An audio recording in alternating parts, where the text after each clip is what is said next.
right. Hello, everybody. Welcome to the Football 360 Show, the fastest hour of football talk on the planet. Special edition for you because we're on a little bit of a different day. But, that is a choice. The way it works, it's summer. It's summertime. There's a lot of football going on. You got football stuff going on. You got football camps you got to be at. I got football camps I got to be at. But in the end, it all comes together, and we provide you the best football information that you could get right here. Coming at you, we're live on YouTube, on X, as well as KLIS, the Lou Info Station, 590 AM. You can hear us on radio on Saturdays at 11 AM. Great to be there. Great to be anywhere, to be honest with you. Isn't that how the joke goes? Great to be here. Great to be anywhere. We're everywhere. We're happy to be here. We're happy to be here. We're everywhere. And of course, Spotify still, correct? Apple. And who knows? YouTube, you name it. Yep. Who knows where else? Yep. Any place that we're at. I think our socials were up. Maybe Joe put there. They are. JP Rock MO on X. JP Rock Scout U on Instagram, and you can catch Mr. Bierman at Elite Football on X and Elite Football Academy on Instagram. Yeah, I was up at Northwestern University yesterday for a camp with my son and talking to a gentleman. He said, "Hey, wait, you doing the show today?" I said, "Oh, well, we're." The choice was either doing it driving back home or do it today. So we're doing it live. It was a good day, long day. So we did this 7:30, 8 o'clock check-in and done by about 12:15, 12:30, and then made it back to a 7-on-7 last night at Kirkwood High School. But man, that traffic in Chicago. I was going to say, birds. You didn't get a chance to be a little bit of a tourist up there, get some Gino's East pizza. We went up the night before, so we got a little something. But did you? Yeah, just the traffic, and then you realize it's the same thing. There's one car stalled in the left lane, and it's a 30-minute delay, right? Because there's two police cars there. Let's just get the thing off the road and let everybody drive. I'm telling you what, and frustrating. Yeah. So did you stay in the burbs and then drive in? Yeah, because we were in Evanston. We stayed. Okay. We stayed in Evanston just because that drive into the city is crazy. Yeah, came through the city on the way in, and I actually did not hit hardly any traffic. And then leaving the next day, it was a nightmare. So, but then, made it back in time, and it was a little bit of a stressful drive, but made it back. And of course, your son, just the professional that he is already as a 9th grader. Oh, he rolls out of the car. Like that is not an ideal situation. Like with the camps, we can talk about this, like camp management with kids, quarterbacks in particular, but O-line, D-line, receivers, you name it. It's a lot. I mean, especially when you got your practices going on. Oh yeah. In particular, in our case, Parkway West already had 8 practices, 2 of which were the East Central camp. Yeah. And then there's 3-4 camps spattered in that time frame. And then you got weightlifting and running. So, especially for the freshmen, it's kind of a shock to the system when they're trying to gain weight and all that fun stuff. Oh yeah. But it's a lot. But there's definitely a rhythm to it, and I think, there's, I've done this for a long time for other people. I've done it, with my son on the smaller scale with just stuff the last number of years. It's just getting started now. But yeah, it's but for instance, I think I may have told you, but we did the Lindenwood both sessions. Mm-hmm. And so you got to be careful, especially with the quarterbacks with their arms. But I'm like, hey, young, he can get away with it. He can bounce back. Well, a critical error was made at Lindenwood. So he did the first 2 sessions, session 1, session 4, bang, perfect.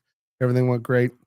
And then I had the great idea of, hey, let's just let him throw in the mids in session 5. Right. Because I had noticed that the registration was a little lower for not numbers of tight ends, receivers, and linebackers, but quarterbacks the day before had been a little light in session 3 for that later one in the afternoon. Yeah.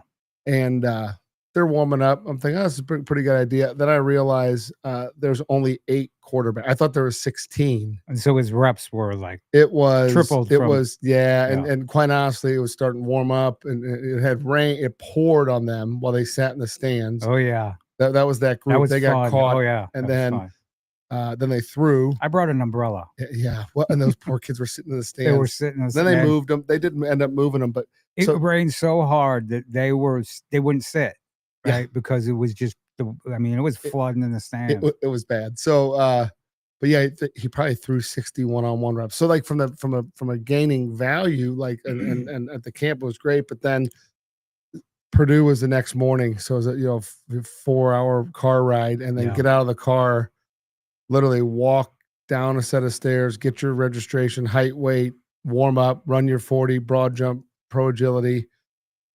Literally 10 minutes, go up, start throwing, and it's like that. In about 10 minutes in him throwing, I was like, yeah, his legs are dead. And it was just part of that process. But again, there's going to be times in your football career where you have that run where it just feels like you cannot like take a break. So I think you learning that younger than waiting to have that happen your junior, rising senior year, I think is a valuable lesson. So so we did the Northwestern.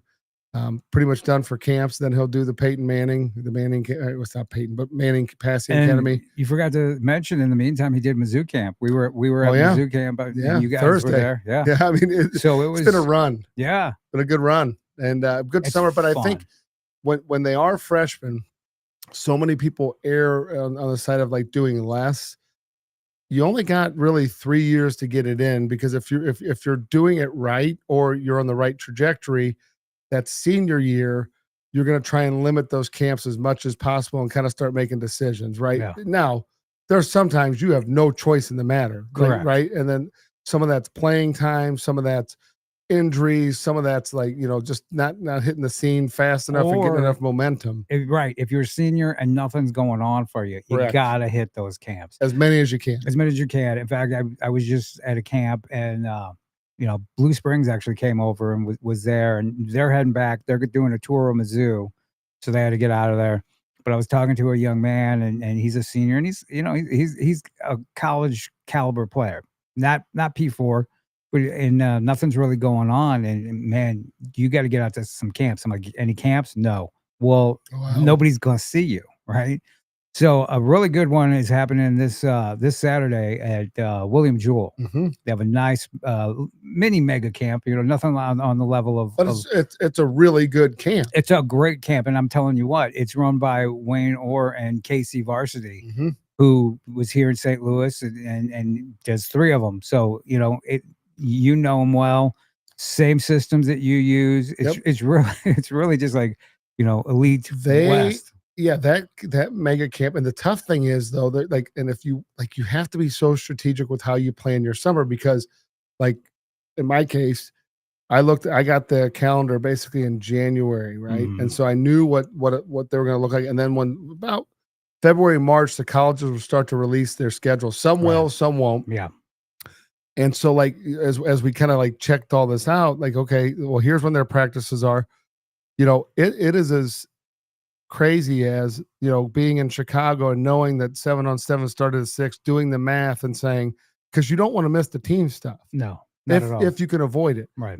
Sometimes you have to, but we did practice at 11 a.m. They got done at 11:15 in the car at Mizzou at 1:05. The check-in starts at 1:00, right? Yeah. So with the little traffic on the highway, but you have to be able to navigate that. And I know not every parent has the luxury of doing that, but the dad I was talking to yesterday, he said, we have this opportunity. Why would I not do it?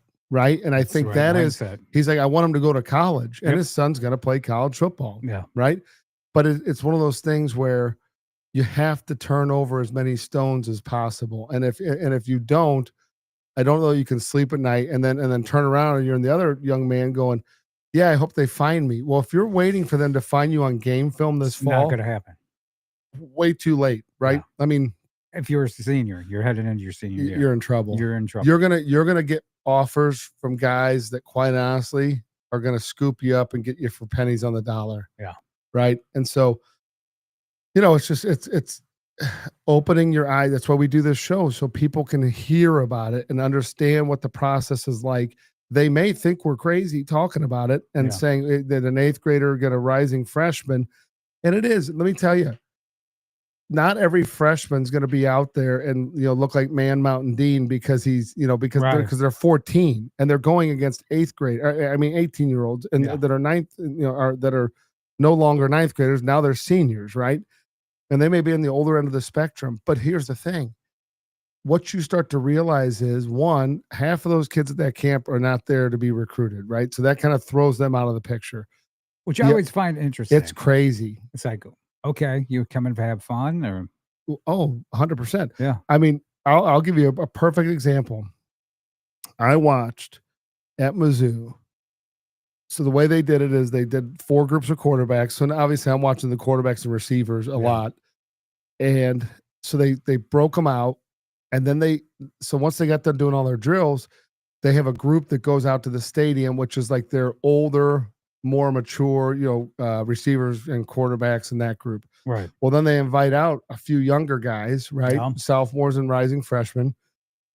And I'm sitting there and I'm watching, Braden's all of 5'9.5", 5'10", 5'10", right?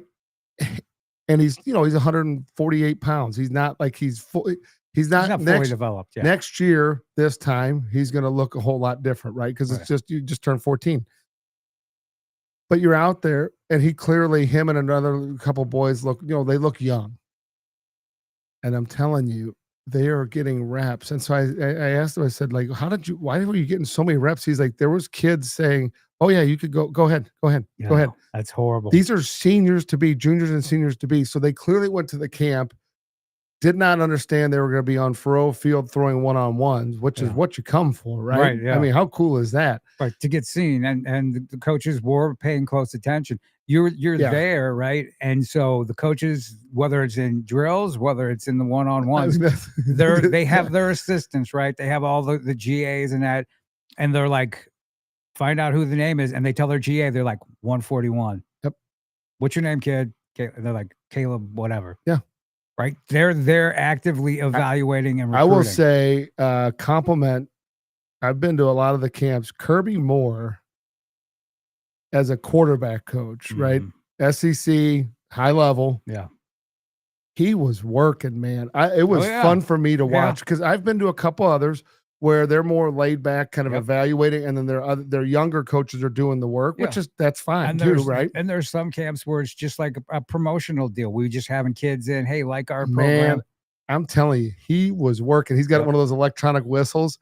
Yeah. And the other thing is I liked about it was they were very, and this is like one of those things as running combines and big camps. Yeah. Like you're always cognizant of 2 routes on each side of the field running into each other, because that's your worst nightmare. Right. And it can happen. Yeah. But they were very on top of it. And he was on the field, he's yelling out. But the thing that was cool was not only was he doing that, he was yelling feedback back to the quarterbacks that were throwing. Yeah. And obviously his other quarterback coaches were back there doing it too. But it was impressive, right? I thought it was very, very involved. I've been going to those for a long time, and they run through them, and some of them are on autopilot at some of the colleges. This one was incredibly well done, very professional, a lot of coaching. Yes. Right.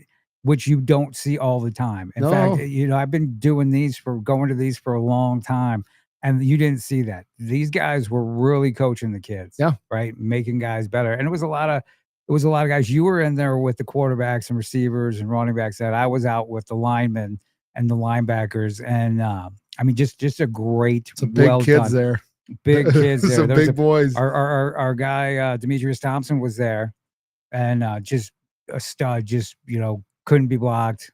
Dude looked great in the drills. Since then, he's picked up a couple of D1 offers, so, which is great. This is a great point. So I saw him afterwards. They're just kind of milling around the field. And I walked over and just said hi. And then I looked at him. I go, have you talked to the position coach yet? He's like, no. I go back over there. Yeah. So this is okay. If you're the guy that's sitting back in the back of the line and you did not take reps and you maybe didn't have your best day, or you want feedback, do it. But if you were there just to have fun and collect a t-shirt and get pictures, get on your way, grab some food, head back home. Right. But otherwise, you got business to take care of. You do. And we're going to talk a little bit more about that. Of course, check us out, YouTube, football360.com, as well as KLIS, the Lou Information Station 590. And so we're back. As back as you can be, magic. And so, as you were saying about it is a job interview. It's business, and it's hard to believe that he did. You had to tell him. I that. said, hey, you need to go over there. So he was there with his mother and his coach, and they're like, oh yeah. So he went back over, and I'm assuming the conversation went well because you got to remember at the end of those camps, and some camps, what they'll do is they'll send you over with your position group, right? A lot of times that's how they end the camp. And I'll tell you something that happened at Northwestern I thought was interesting yesterday, but because it kind of like leads into like how the strategy of some of these camps, but you need to go talk to the position coach, get feedback, right? Yes. If nothing else, you'll see kids like that'll put pictures out like what they were the coach. Well, that typically occurs because you've talked. And I will give you an example. Braden got done with the camp, who's my son, and he walked back. He said hi to me, and then I said, "Did you talk to the coach?" He's like, "Yeah, just for a quick second." And then he was like, "I'm going to go back and say something to Coach Moore because someone was talking to him." Right. So he went back. I mean, I got caught talking to somebody because you see so many people at those camps, right? I bet you it was 5-10 minutes that they sat there and talked. And Yeah. Now, was this pre-camp or post-camp? Post-camp. Now, pre-camp, you also got a nice little conversation. Yeah, I got to talk with Coach Drinkowitz for probably 10 minutes or so, which was really good. Both coaches, Coach Moore and Coach Drink, you could tell there is a hot quarterback competition going on. It is like he was Coach Moore was explaining to Braden like how they're grading them, like how every rep is graded on their footwork, delivery, all execution, missed assignments, all of that. How all that works, which I think is very intriguing to tell a kid at that age who's kind of like learning, right? But he spent some good time and like the knowledge of what he was talking about what college is like. Oh yeah. And he was talking about like the speed at which reads need to be made. He was like, he was talking about like, hey, your ball placement was really good. Mm-hmm. Okay. So that as you get bigger, we're going to expect that to just pick up velocity, right? We're going to, which again, those are the things. And he's like, the premium is on putting the ball where it's supposed to be put, when it's supposed to be put there, right? And so in a timely manner. And so, but to just listen to him and Drink talk, if you stitch together what they both were saying, it sounds like arm talent wise, they got some dudes that can throw the ball. I do. Now it comes down to execution, leadership, all those things that are going to be required because they have a very talented team. Did he give you a tip as to who's in No, front? I mean it sounds like it's kind of neck and neck. Tug of war, right? Neck and I neck. think that should be kind of interesting to see, right? But it sounds like Zollers, I think he's kind of still, he's in it, but he's young. But apparently he's got a cannon and throwing real, and he's fully healed because he broke his leg. Right. But the thing I was going to talk about with Northwestern I thought was interesting is camp wraps. They're doing one-on-ones, right? O-line, D-line. And by the way, they're indoor. If you have never seen it, you should just Google it. It's unbelievable. It's on the second floor of their I think it's the Walters or the Ryan Fieldhouse on the Walters complex. Right. Overlooking Lake Michigan. Oh, it's a beautiful campus. Unbelievable. Yeah. Like sailboats, and there's people fishing, people on the beach. I mean, it was really cool. And but yeah, so they did all their camp in there. So they end the camp and the coaches just kind of like jog off, like back into the weight room. So I'm like, oh, that's kind of interesting, right? Well, and they kind of had like a pace to them. And then they stretched the kids and warm, kind of like cooled them down and went through like a probably 10, 15-minute stretch. Well, they were in the other room talking about guys they're going to offer. They were talking about like, basically downloading and debriefing what they had just seen. And then they came out, and then that's when they talked to primarily a lot of juniors. It looked like some guys there was a few seniors that they were targeting. But yeah, there was definitely some good quarterbacks there. Some good, I don't know if they offered any of those guys. Northwestern, what were their numbers like? How many guys? You know what? It was a really good camp. It was like 120 kids, which is great. Oh man, that was great. That's eight quarterbacks. Yeah, I mean that's really personalized. So okay, that camp with 8 quarterbacks, perfect. Lindenwood with as many receivers and tight ends and running backs, not perfect with 8, right? Because there's so many reps, and it's like, especially if you're trying to conserve your arm a little bit, right? You want to hit it dribs and drabs. You don't want to be, you doing 50 pass sets, right? And you got to be careful with that because there's always a ton of receivers. Very few defensive backs, which if you're a receiver and you want reps, go flip over, 100%. play DB. Show them you can do both. Yep, absolutely. But yeah, so I just thought it was interesting. Then they came out, they talked to guys at the end. But yeah, I saw a special guest there that was Talon Chandler, who's former Missouri player. Why isn't he here telling us about it? He was there. Did you tell him to come on the show? Yeah, I told him he needs to get back on it. He said anytime. So he's up there a week early. He put me off like a week ago. He's like, I'm gonna wait a little bit. Well, he's like moving in, doing all that stuff. Yeah. But camp does not start for them. Not camp, but like summer school workouts. Till Monday. That's what it was. He couldn't do the show because he has class. Oh yeah. And so he's doing all that stuff. Did they do quarters there? But he's so he hasn't done anything official. But of course, he was in there working out the whole nine. How's he look? Good. Looks really good. Say thinks he really likes it so far. So good. So, how could you not? I mean, and he's kind of like that one of those guys that's very great in the classroom. Yes. Really, really intelligent, right? I think he's going to fit in there. And then you got Coach O'Boyle, who's a legendary O-line coach, who actually recruited him to Colorado. Yeah. So there's a pre-existing relationship, which we've talked about before. When you make these relationships, which is why you're telling guys go up and talk to this coach, go up and talk to that coach. 100%. Joe, I can hear a little feedback. I don't know if you. Yeah. Yeah. My ADD's kicking in. So, but no, Talon's one of those guys that I think is going to get up there, do extremely well. He's going to compete. I think they have a senior that's a starter, but he's going to compete and give it his best shot. And it's Big Ten football. Which fits Talon perfectly. Perfect. Fits his skill set perfectly. Better than at Mizzou, I think. Yeah, honestly, I think looking back on it, it's probably the best. I think he loved being at Mizzou because he's a Missouri guy. I think it was bittersweet for him to leave. Yeah. But I think if you look, things happen for a reason. And again, for all the negative things about the transfer portal and all that, back in the day, if Talon made that decision, he's dead in the water. Right. He would have to wait and be stuck. And you know what? Mizzou will move on and they'll find somebody. They'll be just fine. I mean, they're doing great in recruiting. So everybody kind of wins in that scenario if it's done for the right reasons. Correct. And what's interesting, and the one thing I like about this transfer portal, I'm not hearing negative stuff, right? Back in the day, if you transferred out and there was any kind of bad blood, they would literally blacklist you. Oh yeah. And you would good luck finding. And there was a guy, name comes to mind, and I'm not going to say it, but I mean, he struggled to find a school because his position coach badmouthed him to everybody. I know exactly what you're talking about. Yeah. And it led to numerous transfers because it was the guy and this is right at the beginning of the transfer portal era. Yeah. And the guy burned him. And this is the guy that literally was just mad that he left. Mm-hmm. And then that guy subsequently lost his job and then was running his mouth about all the guys that he had coached, not good. I don't even know if the guy's in the business anymore, but that kind of childish behavior ends up rooting itself out. Right. So the portal, I'm not hearing any of that. No. Everybody's parting ways amicably, and everybody's like, hey, you want to go? Go. It's a business. It is a business. And sometimes, and what's good about it is, rather than just put people in the doghouse where they never see the light of day, or you can go ahead and go and they're going to badmouth you, it's like, boom, bye. Here we go. Again, now we'll get another one.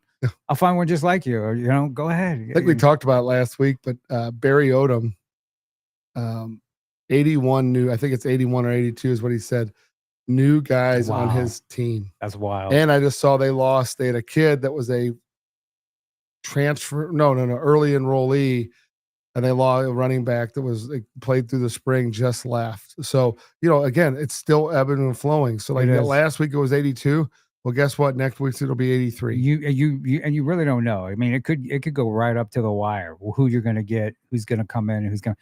By the way, speaking of Purdue and Barry Odom, I saw where Terrell Berryhill, East St. Louis offensive tackle, just picked up an offer. Is going to take an official visit there. That's the kind of guy that's a guy that Jamie Pond was talking to Coach Henson months ago about him. Yeah, and it was one of those things where he's a little light still, but he needs to gain some weight. But so athletic. He will gain weight. Yeah. Like again, I know we live in this era where you want guys to be ready-made, but what happened to projectability, right? Like at the end of the day, like, You know what happened to it? well, the transfer portal, because I don't want to have to develop right. anybody. And so projectability is, yeah, you go to Northwest Missouri State and I'll see you in a year or two.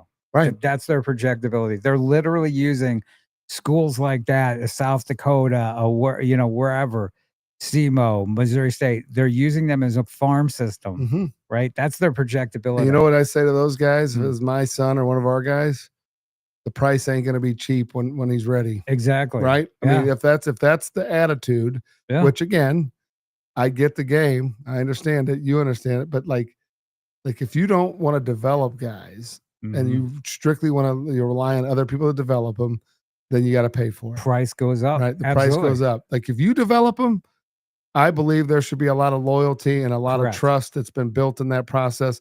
And really, it would have to be, a really bad situation to leave, which I know that sounds old school, but Right.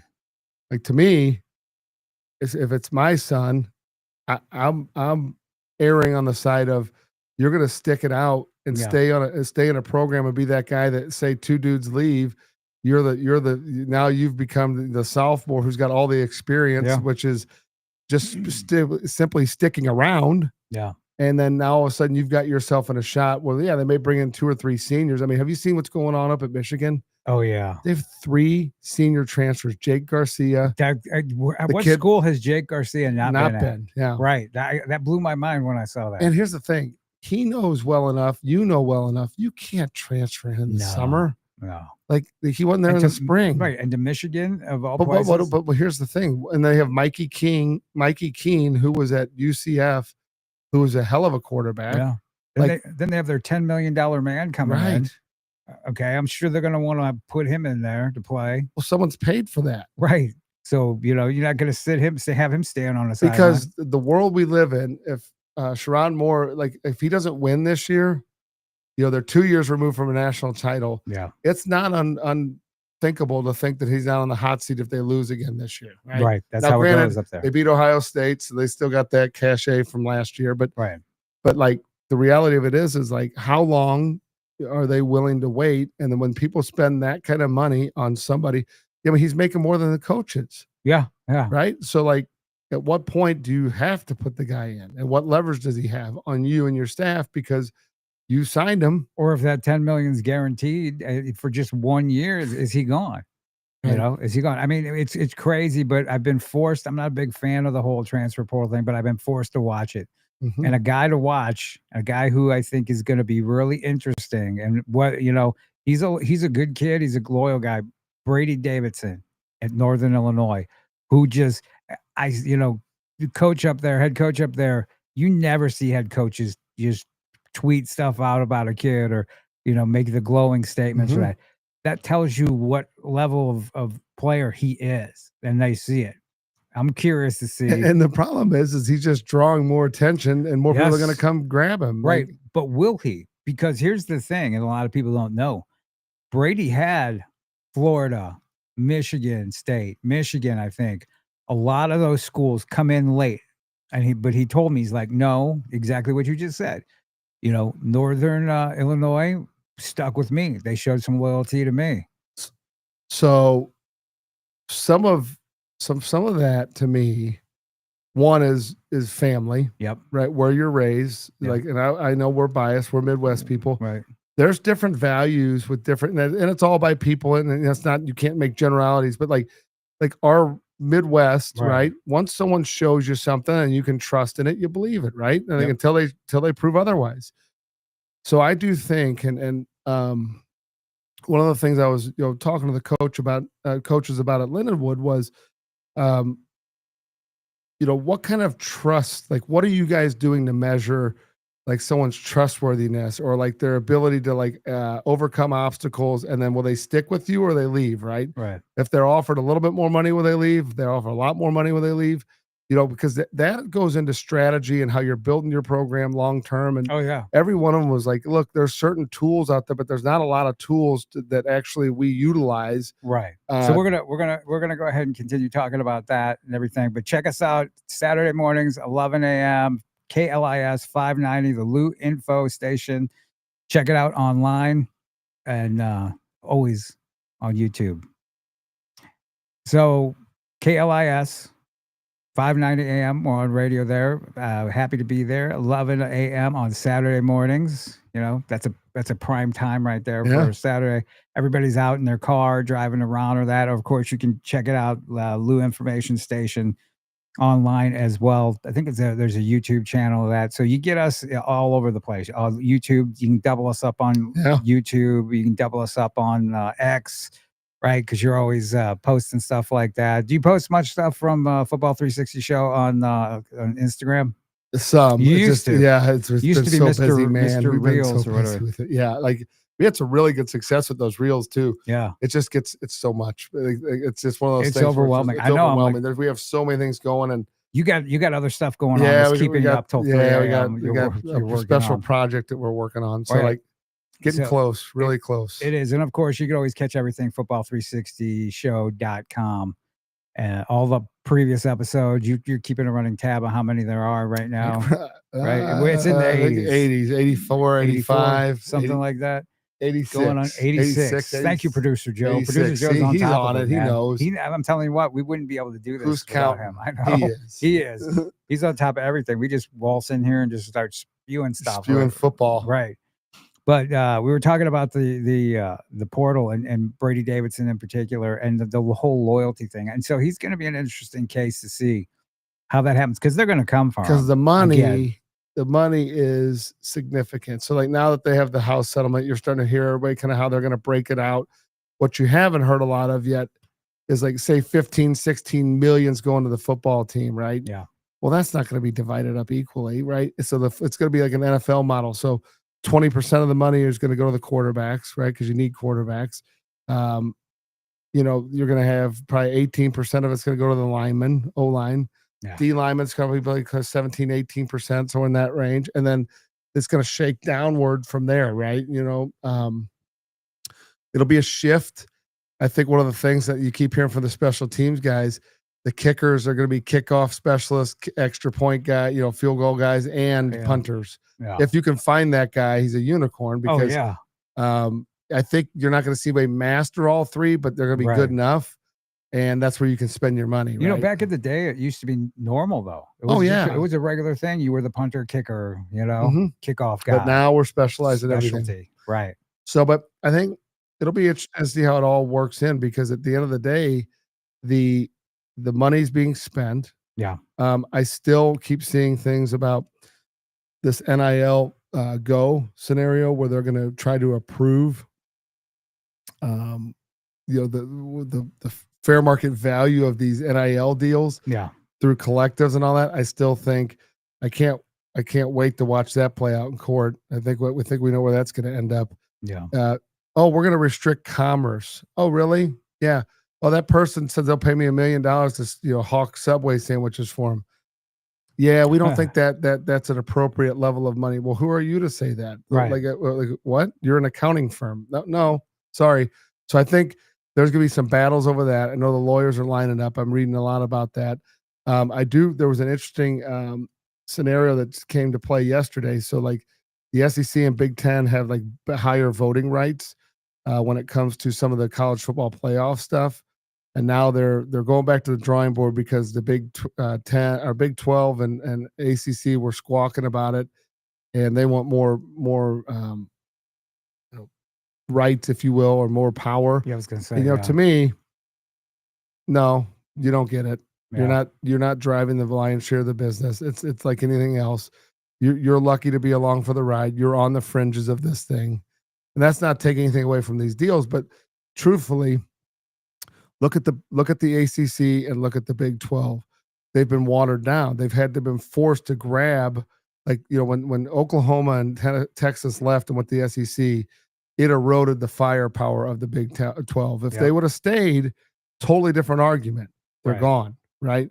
And then you have other schools that are you know, like just the Big 12 is not the Big 12 that we know, right? And so it's kind of that Pac-12, Big 12 strange mixture, right? Yeah. Kind of find its identity, but I don't know if they have a lot of leverage nationally, right? They have great fan bases. That's nothing taking nothing away. They're not in, you know, big market, you know, states.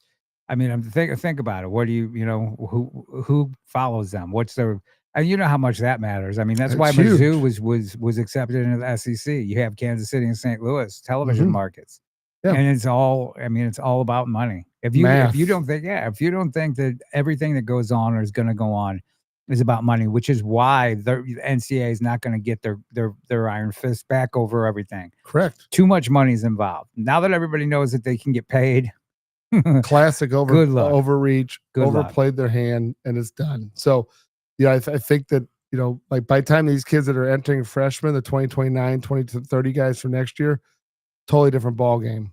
Yeah. What I don't know, and I think it's gonna be really interesting to see, is if and when they do pull away from the NCAA for the Power Four guys, Mhm. and they have their own thing. What does it look like when they erode all that money out of the college football system, if you will, the NCAA side of things? Yeah. Does it collapse? It could, right? Yep. Yep. Are there new TV deals for the Group of Five and the FCS guys? Because that might be something good for them. Um, but how do they settle out the house settlement? With some of that eroding, because you start taking away. And I'm telling you, I read a plan where they were showing they know down to the penny what it's going to cost them to get out of these games that are booked years in advance, where it's like the bloodletting games where you Yeah. got Cupcake schedule. Jackson State Yeah. versus Clemson, Right. right? Those are going away. Like and like Missouri State going out to USC this year, $2 million. Those are gone with this new structure, Mhm. right? And because the thought process is, well, why would we? Yeah, yes, it's good for Missouri State because it's a good way to fund their program, but it's really not going to move the needle for them on TV.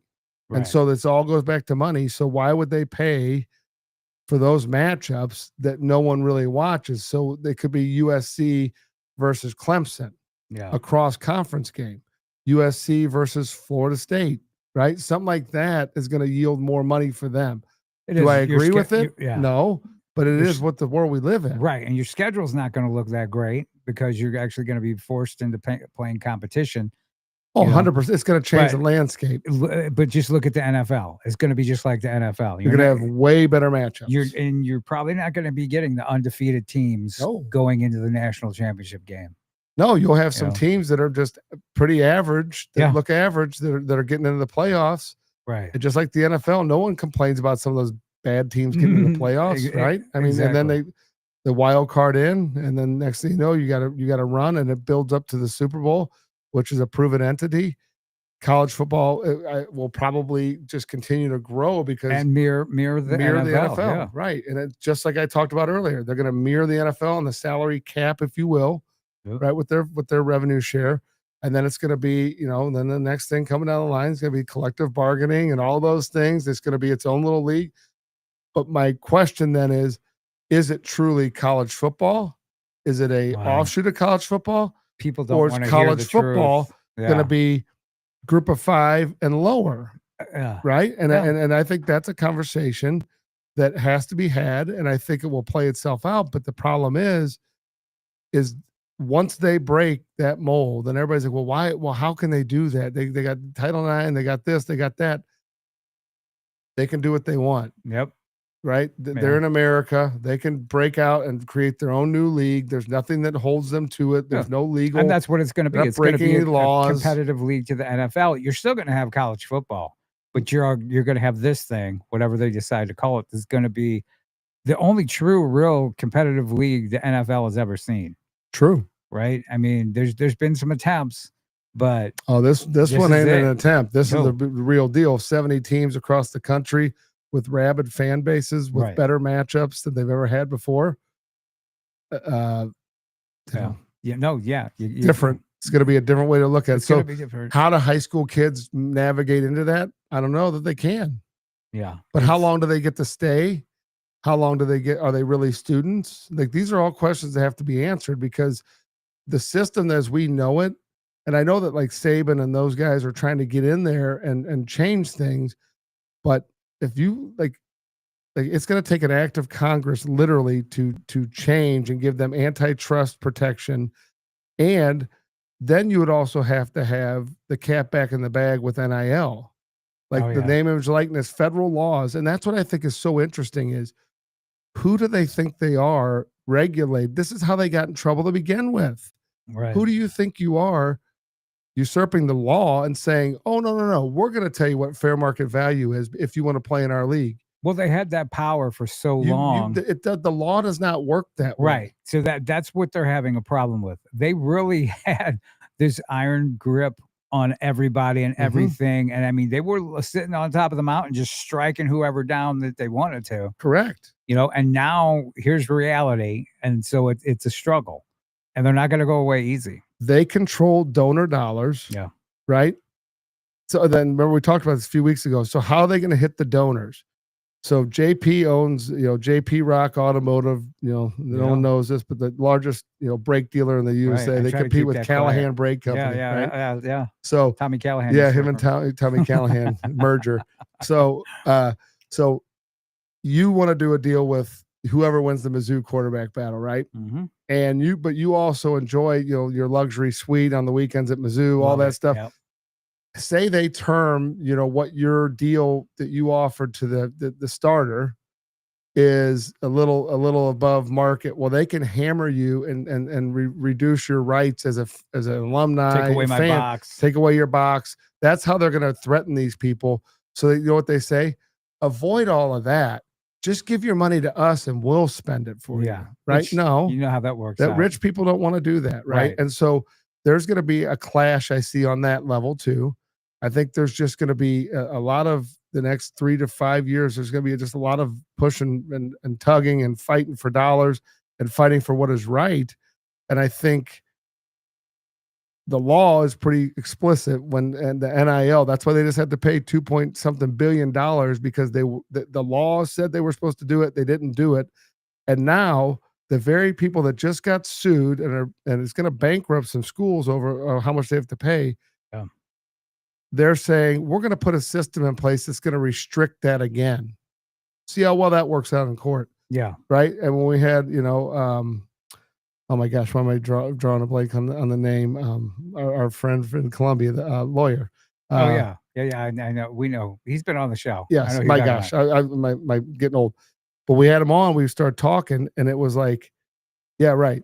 They're lining up, right? The first person that restricts my kid from making $150,000 that he's representing is going to be absolutely like he's licking his chops. Yeah. Oh yeah.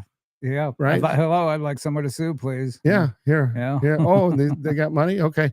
So I do think it's going to be interesting, but I don't know. I mean, they're fighting over how much rights each one of them is going to have and say in the bowls is it easy to just be a fan and not pay attention to any of that stuff? It's like, I just want my team, I want my team to win. There's so much moving parts, so many moving parts to college football, whether it's the NIL, the transfer portal, this stuff all going on, that some people might just want to watch football. And what's interesting to me really is we talk about college football mirroring the NFL.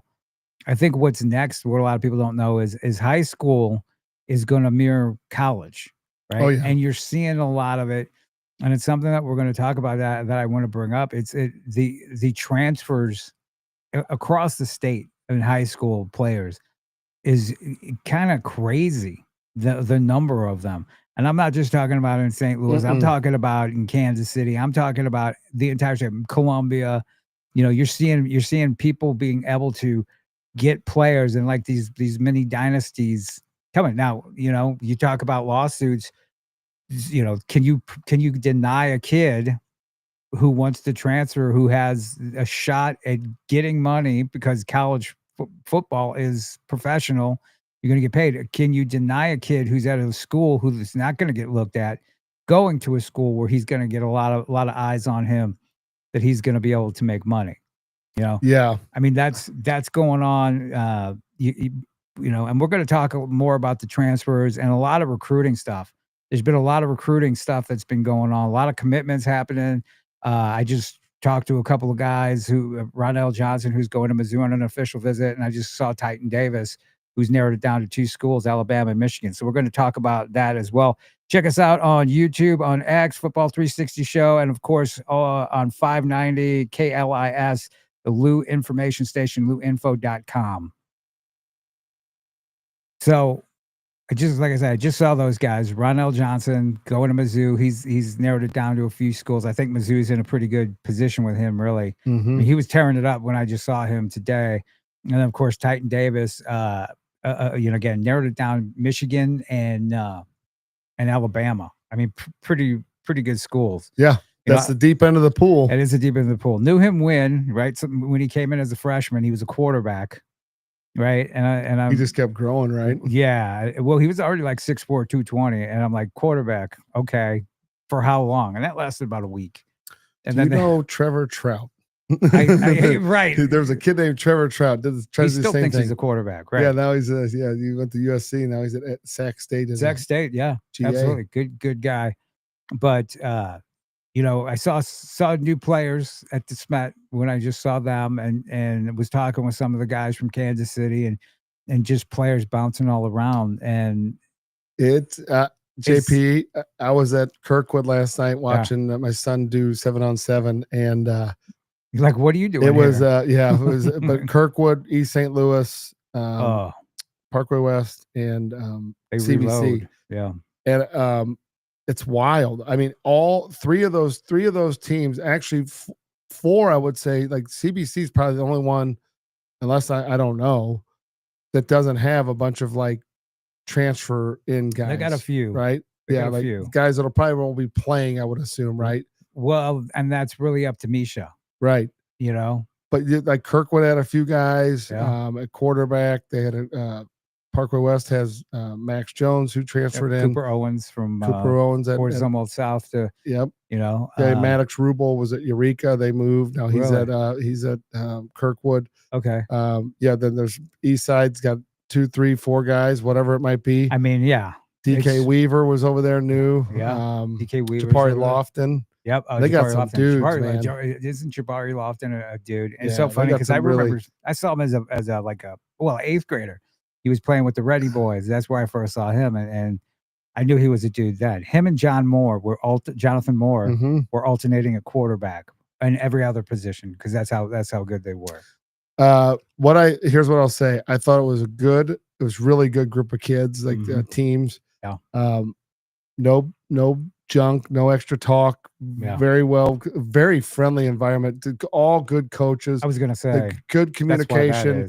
Yeah. There was guys talking to each other. I mean, I was telling guys at Kirkwood, like, hey, this is what we're about to run. And I know Coach Duncan was talking from West, was talking to all the head coaches and Pingle obviously runs an unbelievable program. I mean, it's fun watching them execute. Yeah. I love watching them coach. And then just hearing the because you're right, all by each other, right? And just listen to them coaching, and it's just fun to see. But yeah, So how did Nick McClellan look? He looked good. Yeah. I mean, he's on both sides of the ball. He looked good. Correct. Really right. good. So it's funny how he started out as an athlete, right? Could have been a wide receiver, could have been safety. Now everybody loves him as cornerback, and it's so funny because we were talking about that years ago. Mm-hmm. And at Lindenwood camp, I mean, you saw him. He was how many one-handed interceptions did he make?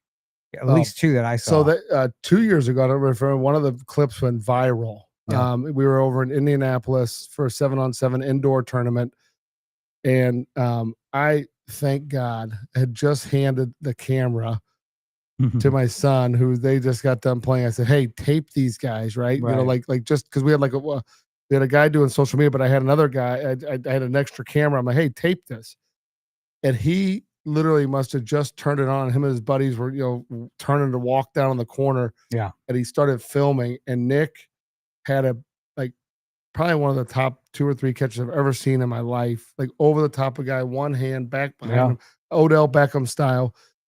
Very just unbelievably athletic. And it's one of those things where he's got such good body position, and he's got body control.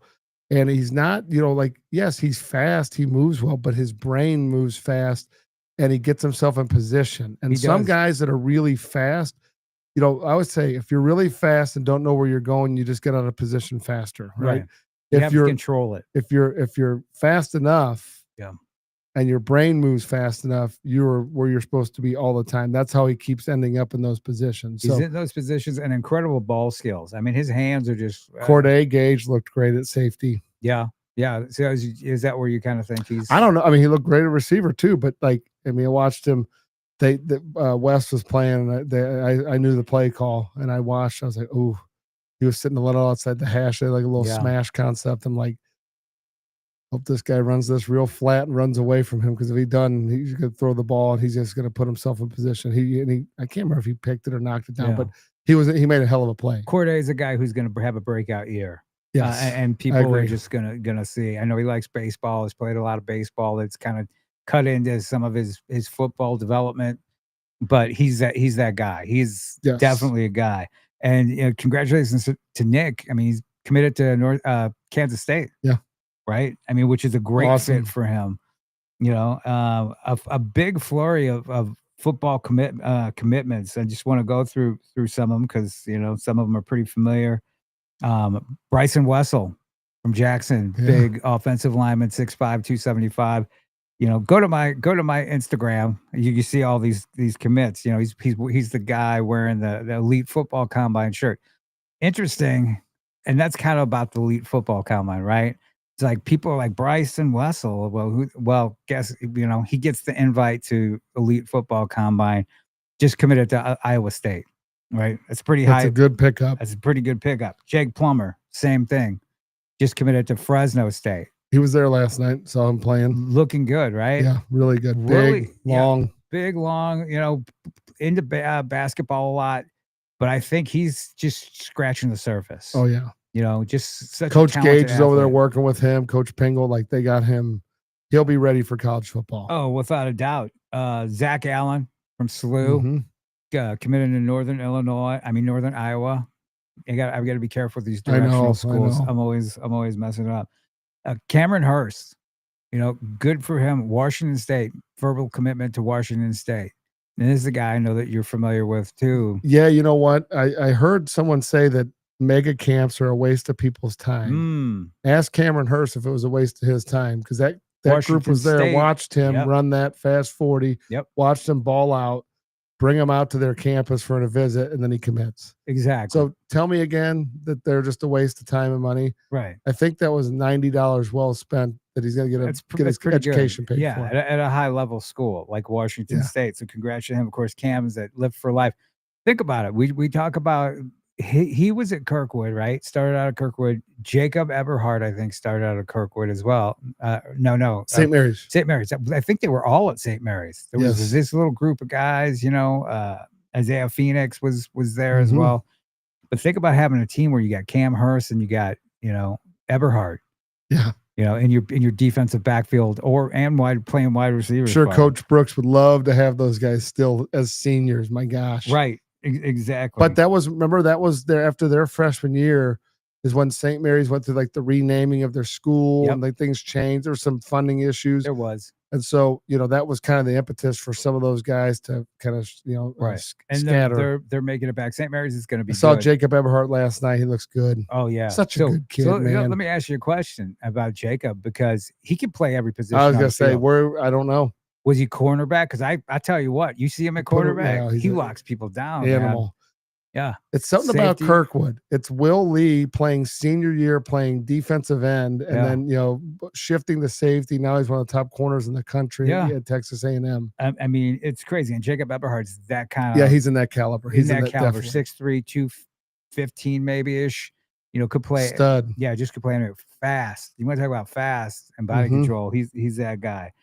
So can Garrett Dixon, cornerback out of Fort Zumwalt South, 6'1", 175 pounds, committed to Kansas State as well.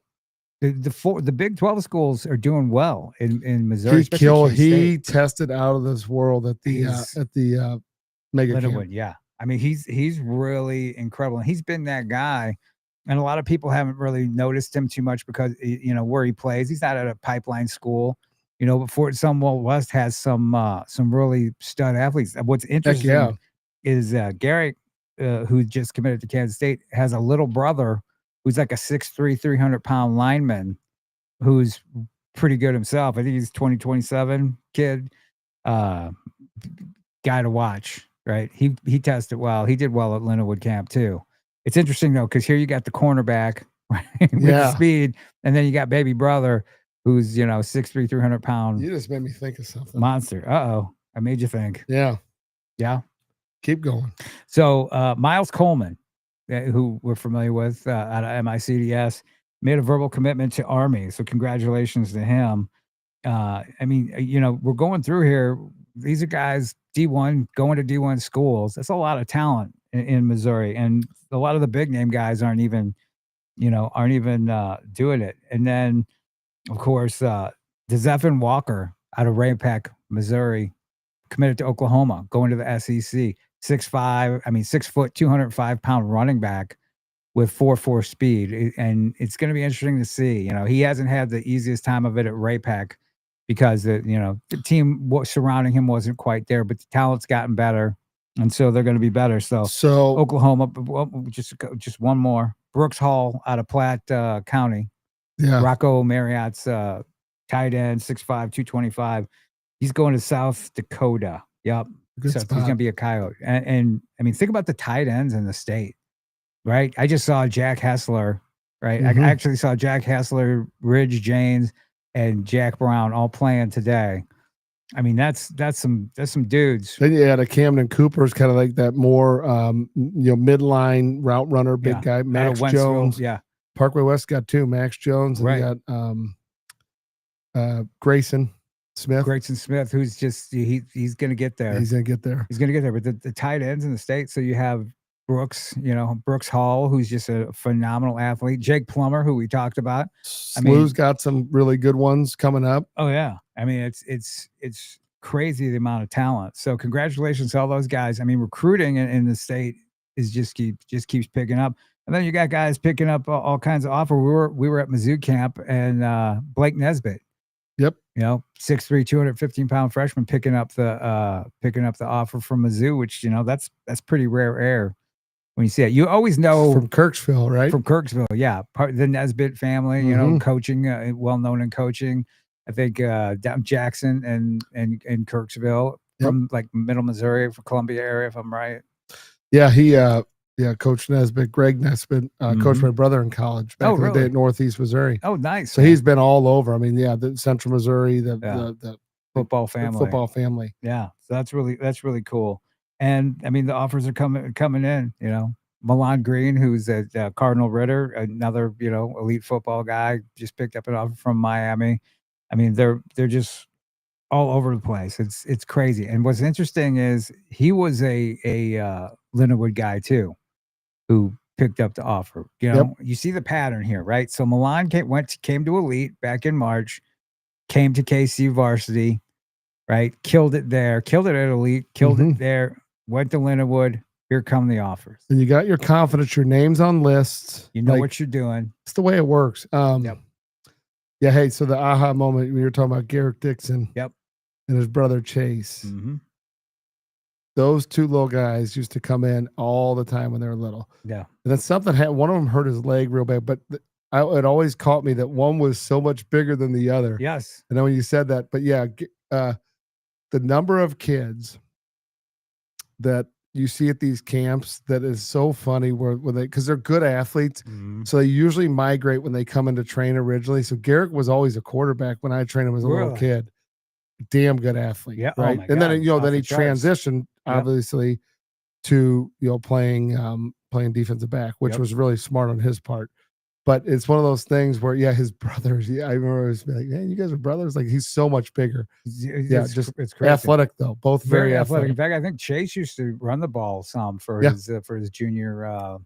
He did some D line and running back is what it looks like. So, but I that's why parents, when you get your kids into football, be open-minded about what they can play, but then also let them learn different things about it, right? I mean, I look at some of the best kids that have come through our program.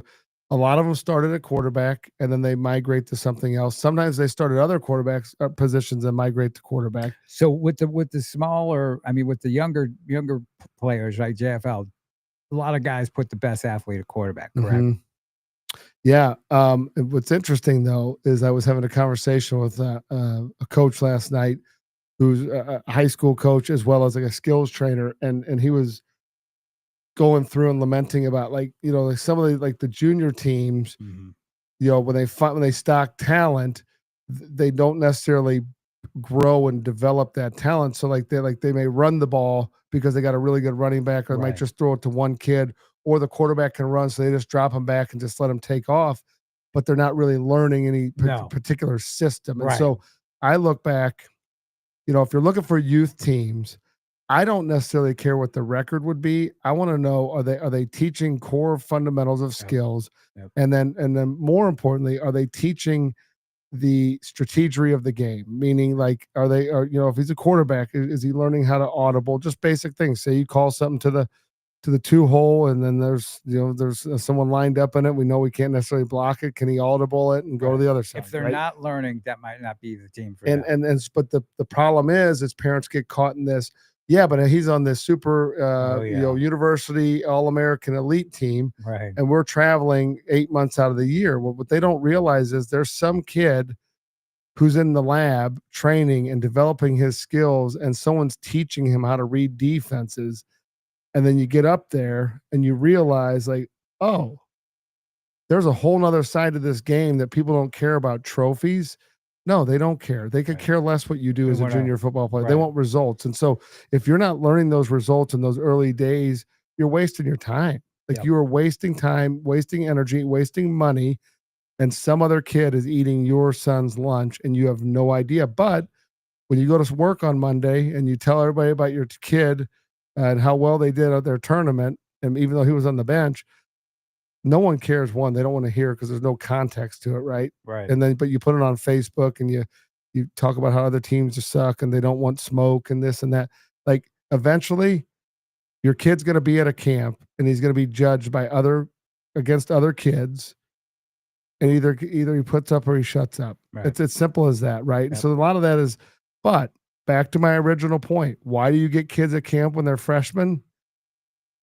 Because eventually next year and the year after, when it really counts, they have to be battle tested. They have to know what it feels like to go and not do their best because they're throwing with 18-year-olds, or they're blocking against 18-year-olds, or they're running routes against 18-year-olds. But eventually they're going to be that 16, 17-year-old who can dominate. Got to gain confidence. There you go. Well, we don't waste time here. It just flies by. That does it for us. What's going on? Anything you want to throw out there? Well, we're trained tonight. We got youth class 6:40 to 8 for football, youth and middle school, and then 8 to 9:20 for our high school guys. Again, everybody practices. Everybody lift weights. Everybody does 7-on-7. Everybody does team camps. If that's what your existence is this time of the year and you're not spending time on yourself getting better, you are sorely missing the point of being the high-level football player you say you want to be. So football season has started. All kinds of camps, 7-on-7, good stuff. It's fun going on. We're going to be here. The preseason camp's going to be here in no time. August is right around the corner. Check us out on social media. You can catch me, JP Rock MO on X, JP Rock Scouts U, the letter U, on Instagram. And Matt, you can find on Instagram as well and as X. Elite Football on X and Elite Football Academy on Instagram. Yep. Football360show.com for all things Football 360 show. Catch us Saturday mornings, 11 o'clock on KLIS 590, LouInfo.com, your Lou Info station. It's been a blast. It's been fun. And we will talk to you soon. Stay safe. See ya.